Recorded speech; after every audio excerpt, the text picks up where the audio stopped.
بسم اللہ الرحمن الرحیم۔ زکوٰۃ کے فرض ہونے کی شرائط میں سے ایک شرط یہ بیان ہوئی تھی کہ اس مال پر سال گزر جائے۔ اس سال گزرنے کے بعد زکوٰۃ فرض ہوتی ہے اگر مال نصاب تک پہنچ جائے۔ لیکن اس میں اتنا سمجھ لیں کہ زکوٰۃ کی فرضیت تو سال کی تکمیل کے بعد ہوتی ہے، لیکن اگر کوئی شخص اپنے مال کی زکوٰۃ سال مکمل ہونے سے پہلے دینا چاہے دے سکتا ہے اور زکوٰۃ ادا بھی ہو جائے گی، کوئی مسئلہ نہیں ہے۔ اور اکثر ایسا ہوتا ہے کہ ابھی سال پورا نہیں ہوا اور اس دوران کوئی مستحق آ گیا، کوئی ضرورت مند آ گیا، یا کوئی اچھا مصرف اچانک سامنے آ جاتا ہے اور انسان چاہتا ہے کہ میں اس میں زکوٰۃ دے دوں، اچھی جگہ مل گئی ہے، تو اس میں یاد رکھیں چاہے سال پورا نہیں ہوا ہو انسان اپنے مال کی زکوٰۃ نکال سکتا ہے۔ البتہ اس میں اتنا کر لے کہ چونکہ عام طور پہ حساب کتاب سال کے مکمل ہونے کے بعد ہی کرتے ہیں، تو جب اپنی زکوٰۃ دے دے یا جتنی دے دے اس کو لکھ لے کہ آج فلاں تاریخ کو میں نے اتنے دے دیے ہیں۔ پھر جب سال مکمل ہو اور مکمل حساب کتاب ہو تو پھر اس کو سامنے رکھ لے کہ اب آیا مجھے مزید دینی ہے، کم چلی گئی، زیادہ چلی گئی، یا وہ کافی تھی، کیا تھا۔ بہرحال مقصد یہ ہے کہ اگر انسان سال کی تکمیل سے پہلے زکوٰۃ دینا چاہے تو دے سکتا ہے۔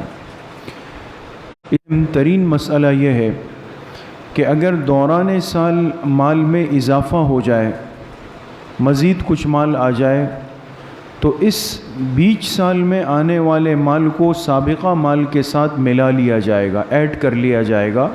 اس کے لیے نیا سال شروع نہیں ہوگا۔ اس کی مثال آپ سمجھے جیسے ایک آدمی 1 جنوری سے 1 جنوری سے اپنے زکوٰۃ کا حساب شروع کرتا ہے۔ 1 جنوری کو اس کے پاس 10 لاکھ روپے تھے اور اس کا سال شروع ہو گیا۔ 3 مہینے گزرے اور 1 اپریل کو اس کے پاس مزید 5 لاکھ روپے آ گئے۔ پہلے 10 لاکھ تھے، اب 5 اور آ گئے، یہ کل ملا کے کتنے ہو گئے؟ 15 ہو گئے۔